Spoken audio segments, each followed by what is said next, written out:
Okay guys, I am grouting some tile today. I just did this backsplash and I did it yesterday and I came back today to put some grout in it. First thing I'm doing, as you notice, I put some paper down, just some painter's paper down on my new butcher block countertop so I don't get grout all over my new butcher block countertop. That's going to be really bad. I'm just putting white grout in here, but grout is really nasty. If you get it on things, it's going to want to stick on there. It's probably going to want to stain that butcher block countertop, so you do not want to get it on there. After you get a good layer of paper down, depending on what you're using, you might want to put a couple layers down because it could bleed through whatever you put down depending on what it is. I went ahead and grabbed some pre-mixed grout because the house that I'm working at actually does not have the water turned on right now, so you kind of need water to mix up dry grout. So got some pre-mixed stuff. It's quite a bit more expensive, but makes the job a little bit faster. So went ahead and grabbed that, grabbed a little grout float and started putting grout in the lines.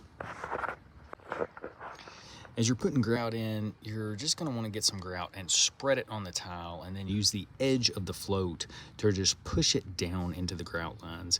I would recommend going both directions. So use your float and kind of push it to one side of the tile and then the other side of the tile to make sure that the grout gets pushed down into the grout line really well, and that there's not an air bubble down in there that's going to pop and then your grout line is going to be empty.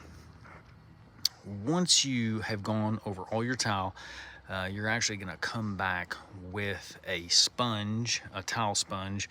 You're going to wet it down and you're going to start wiping all of that tile down, because there's going to be quite a bit of grout and just adhesive on top of the tile. You can't leave that on there because it is going to be really nasty if it dries. It's going to be terrible to try and get it off. So you want to try and get as much of that off early on as you can. And then you'll come back once everything dries, and you'll get that what's called a grout haze off of the tile. Basically just kind of looks just like haze. It just kind of makes the tile look dim. And you can come back with just a really light like cleaner, or sometimes just like a 3M pad or something, and very lightly go over the tile to get that grout haze off of there. So there you go.